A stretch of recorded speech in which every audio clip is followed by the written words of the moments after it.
Another reason we're glad we're here, though, is look who's with us. Piers Morgan, New York Post columnist and author of Wake Up, Why the World Has Gone Nuts. He's right about that. And he has a new show, by the way, coming to Fox Nation this spring.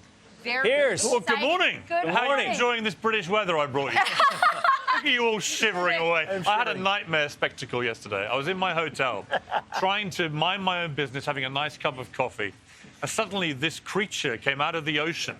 James Bond style. Well, I haven't been this horrified since Jaws got released. It was Mr. Kane in his, skimpies, let's call them skimpies, coming out of the ocean and looming towards me. Right anyway, towards you, very shirtless. nice to see you with your clothes on this morning. Were you wearing trunks or the European style? They were trunks. If Piers had been out there, he'd been in a little mankini. It looks a lot better with this on. Let me just tell you that. I didn't mean to intimidate Piers. I knew he was coming on the show. I wanted to set a cordial groundwork, but I clearly intimidated you, and I apologize You for with that. no clothes did not intimidate me. Let me just put that on the record. I just want to say that, first of all, welcome to the show. Welcome to Fox. Thank you. We're so happy to have you. I'm hoping that your presence at Fox means we can do more royal news. I have been lobbying the show for more royal news because there's a lot of sports, which we love, but we need some more royal news. Maybe you might be able to help all the royal us. gossip, I whatever know you want. you do, and that's why I But one of the you. reasons I'm coming to Fox is because, thanks to Meghan Markle, I was levered out of my previous It's the job. reason you're on this morning show. So thank you, Meghan, if you're watching. Oh, I love it. Please come back. We can talk for hours about her. I love it. All And right. we're looking forward to what is coming. Can you preview a little bit what's coming at Well, Fox? funny enough, I was watching your show this morning, and there was a story which absolutely will be in the wheelhouse for the show I'm going to be doing, because I don't know about you guys, I am sick of cancel culture. Thank you. I'm sick of this woke insanity which is sweeping the world, which is designed to basically have a small group of people shout and scream and tell us all how to lead our lives. And I thought that the story this morning involving the transgender swimming, for example, is such an interesting debate to me, because it's so obviously grotesquely unfair. And you can support trans rights, as I do, and you can believe trans people should have full equality and fairness, right to the point where it creates a new inequality. And to watch somebody who has such a superior advantage over women born with female biological bodies storming to victory in these races, and for everyone to feel too cowed to speak up about this for fear of being labelled transphobic, is exactly what I wrote my book about. It is completely mad that this is happening, and everyone feels too scared to say this is crazy. And the irony is, he's a really mediocre swimmer for a guy. Well, he couldn't even win on a guy's. This is the point, is that, you know, when she used to compete against men, well, Piers, That's a practice I like for that. flyover. Piers, that's the sound of freedom. That's the sound of Hey, Piers, let me ask you this. We have known each other. We've been around each other for quite some time. You have a book out called Wake Up. Yeah.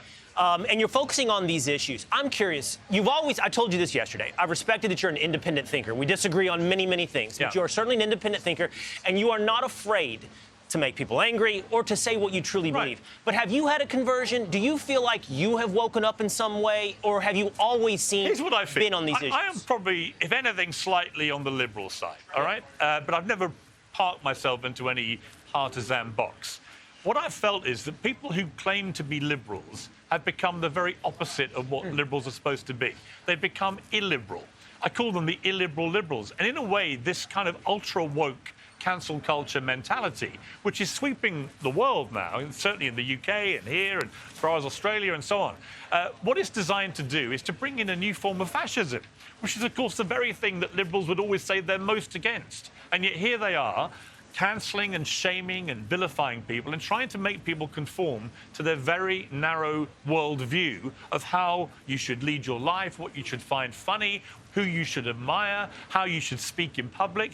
And the number of people who come up to me and say, thank God you're out there, making the clarion call for free speech. Because if you don't have free speech, you don't have a democracy. And I see so many people now losing their jobs for expressing an opinion. I see so many people terrified of expressing an opinion. And I'm thinking, right, I need to do a show where every night I'm taking this on. I want to cancel culture. I want to get back to a democracy where you and I, like we used to when I was at CNN, could go at each other, whether it be about gun control or wherever it may be. We may have a different view, but at the end of it, we'll go and have a beer together. Yeah. Because that's what democracies used to be based about.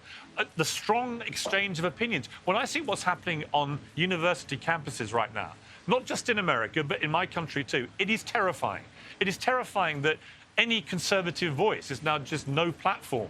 As a matter of course, as if somehow this is acceptable, that students should only ever hear one opinion at university, a place where they're supposed to go and receive a wide-ranging education with all views and then form their own. That's not what's happening now.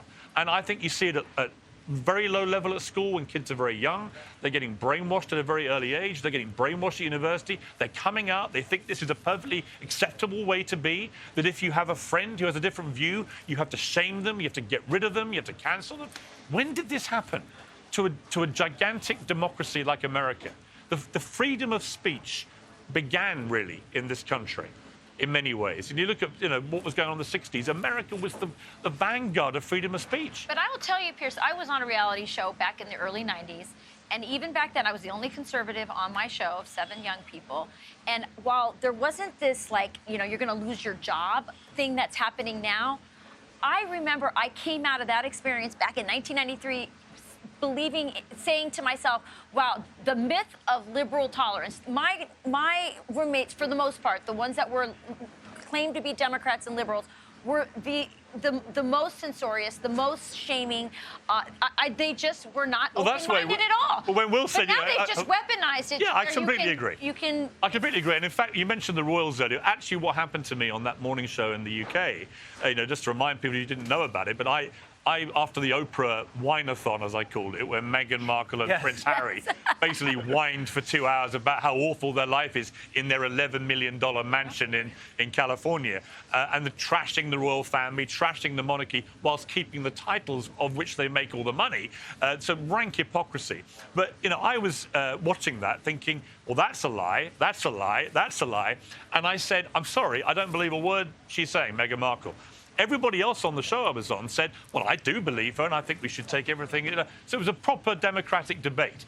I was told I wasn't allowed to disbelieve her, even though she was plainly not telling the truth. This is where this ultra-woke mentality goes, where even when someone is lying, if you call them out for lying or just say, I don't believe you, that is now a cancelable offence, where I was told you have to apologise, and if you don't apologise, you have to lose your job.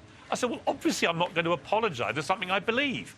But again, it comes back to whether you agree with me or not, whether you watched that wine-a-thon and thought, I believe every word she's saying and he's saying. I don't mind if you believe them. I don't want you cancelled. I don't want to lose your job because you say you believe people who are clearly not telling the truth. But the other way didn't work. I had to believe what they were saying. Was that because she was black? Was that because Meghan was black? This is fantastic. I love it to say, by the way. Love it. Can I just say, I've never been, until last week, I'd never been to an American football match.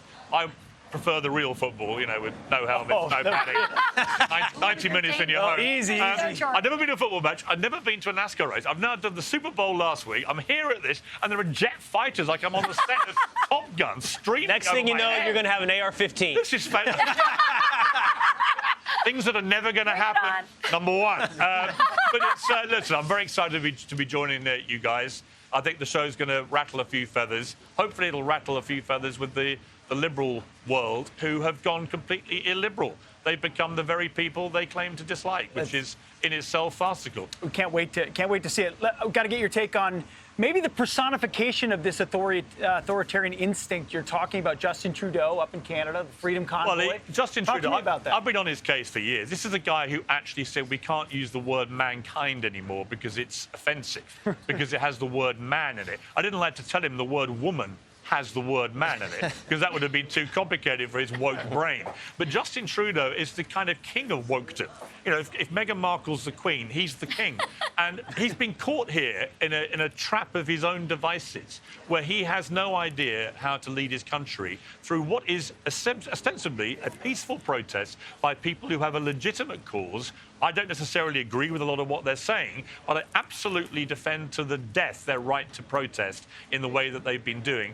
And I think that Trudeau, by bringing emergency powers and having the police rounding them all up like it's some, fascist state, this is what I'm talking about. This is a form of fascism going on. And yet he would profess to be the most liberal guy you'd ever meet in your life. And yet he's behaving like a fascist. And this is what I mean about the hypocrisy of the woke movement, if you like, the woke brigade, is that they say one thing, they say they stand for tolerance and fairness and equality and liberalism, and they behave in a completely different manner.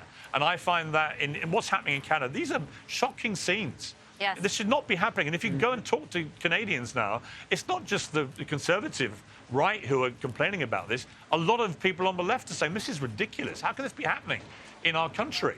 And this is what happens when you have a very woke leader who doesn't understand actually how to govern a country properly. And I think it's a shambles to watch. Well, I think we all look forward to hearing your point of view on that show, on Fox Nation, on these issues. And before we lose you today, let's also talk about the news of the day. We just saw at the beginning of this segment, Trey Yingst from Ukraine. Look, you're from the UK, you're from Europe. It's in essence closer to home for you. For many Americans, the major question we're asking ourselves right now is what serves the American interest and what should be the American response? Well, I think from your perspective. Well, I think this is what's happened here. Putin is trying once again to reshape the European borders. And it is an outrageous situation where he's clearly about to attack and invade Ukraine. He got away with it with Crimea. He's trying to do it again. And I think he's sensing, and this is a big problem for America, I think he's looked at what happened in Afghanistan last summer. He looked at how weak President Biden was with that pullout, the devastation it caused, the chaos, throwing the Afghan people back to the Taliban walls in the way that he did. And I think he's smelling weakness in the American president. And that's why it matters, because the world and NATO and Europe need a strong America right now to stand up to Putin, to stand up to him and make him realize he has to be made accountable. If he goes 1 inch into the Ukraine, and he's clearly going to by the look of it, it looks like President Biden believes they've got intelligence saying he's about to do this. If he does this, America has to lead, because America is the most powerful country in the world.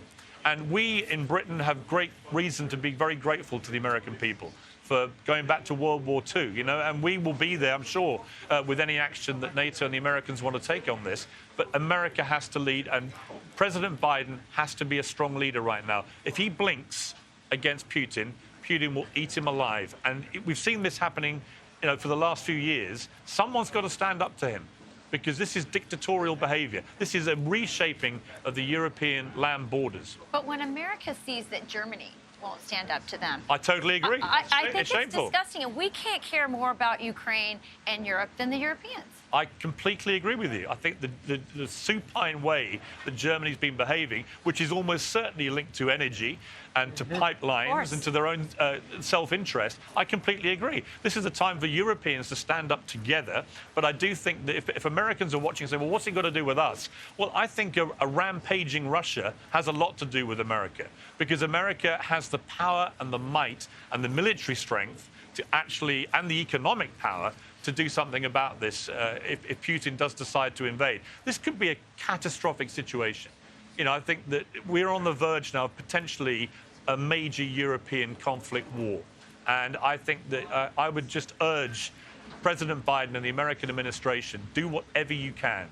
And you've got to make this guy accountable. Otherwise, he'll keep doing this. Well, the other argument is we have an American president right now who's not being held accountable for the fact that our southern border is wide open. Right. Millions of people are crossing. Call it an invasion, call it what you want. So it's hard to be invested in that border a world away when our own border is Well, let me throw this open. at you. If he gets away with this and he takes over Ukraine, what are the Chinese going to think? What are they going to be doing? What are they going to be thinking about what they might want to take? Are they going to look at Taiwan? They're going to look at all these places and say, you know what? They let Putin get away with it. We're going to have a little go ourselves. This is what happens if you show weakness. America has to stand strong. I agree with you, now. but what is America going to do right now based on what Joe Biden has said? What are we going to do? What does blinking mean? Because we're not putting troops in there, so who will to have Ukraine's back? Well, I think you have to punish him so severely economically, that it is genuinely punitive and not a slap in the face. This has to be a global effort to say, if you do this, these are the consequences, and it's going to be ruinous for your economy and ruinous for Russia. And you have to make him realize that. Putin, whether you love him or hate him, and the Russians, many of them love him, many people outside of Russia hate him. It doesn't really matter. He's demonstrably a strong leader for his country. And you need to have strong leadership outside to deal with him. And America, you know, you've come to the rescue so many times around the world. And I understand why Americans might be a little war-weary and say, look, we just got out of Afghanistan, all these things. I get all that mentality. This is a really serious situation now, and we need America to stand up and be strong, and we need President Biden to do the opposite of what he did in Afghanistan last summer, which was to be weak and create chaos, which I'm afraid will come back and haunt all of us. Well, there's no doubt that weakness led us to this moment. Strong leaders respond to strength, and they take advantage of weakness, and weakness led us to this moment. I think, to your point, is what is acceptable strength for the American people going forward from this moment? And that's going to be a tough. Energy in Europe is just the biggest problem, I think. And it's not just the Germans who are dependent on that oil and gas. It is also the other European countries as well. And Europe has to be strong, too. This is certainly not a one-way street. I'm not saying, America, you just do our messy business. This is Feels like that, Pierce. Well, feels like that. Well, in a way, I'm complimenting America. I'm saying you guys... Yeah, but we can't be flattered into doing your work. No, but you are the big dogs in the race, and the question is not so much what's happening right now in Ukraine, but what happens after that. Right. What happens if you send a signal to the world that he can get away with this? When will it actually become But we're the big dogs in the race because you've gutted your militaries to pay for welfare states and kept your borders open and effectively been invaded as well. So just because Europe decided to step off the world stage doesn't mean every world problem is America's problem. Well, I think NATO is there to deal with this as well. But NATO is not. What is NATO? I served with NATO in Afghanistan. We wore patches on our shoulders that said ISAF. We joked that it meant I saw Americans fighting. The collective response of NATO isn't anything without America. Well, I agree. That's why I say that's a real problem. But let me ask you then, as an American who served, and thank you for your service, as an American who served, my brother's a British Army colonel who served alongside Americans in Afghanistan and Iraq. So I'm very aware of, the sort of history of all this. But what would you do about Putin, given what's about to happen and given the message it will send if he gets away with it? What would you do about him? What would I wouldn't send American troops. But what would you do? I would have been out front much earlier and much stronger about the consequences, to your point. But then I would have done what Donald Trump did, which is turn to NATO and say, are you a real alliance or not? Yeah. Are you? Because right now you're not. You're a paper tiger. You don't actually have the troops and equipment or the will or the collective nature. You know more about this than I do, the idea that the European Union really will be a collective fighting force. I know that's different than NATO. It has to be rejuvenated if it's going to be relevant. Well, Donald Trump was Russia. bang on about the amount of money that European countries are paying into NATO. Many of them not paying. I'm sorry to interrupt you guys. This is a great conversation, a spirited conversation. We were just about to go to Trey Yingst. He's taking fire in eastern Ukraine, are the reports right now. But his shot just froze again. But as you guys were speaking, reports he's taking fire in those trenches. You saw a little bit earlier on your screen, you saw trenches that Trey Yingst is embedded with Ukrainian forces in eastern Ukraine. If we get his shot up again, it's freezing, it's coming in and out. We'll get it back up on the screen. President Pete Hegseth would not have shut down the XL pipeline, which also empowered Putin. So you can't just on the one hand say, we need to stop Putin, and then you stop America from being the #1 energy I think you're mistaking me for someone who's trying to defend what the Europeans... I know. Let me just be...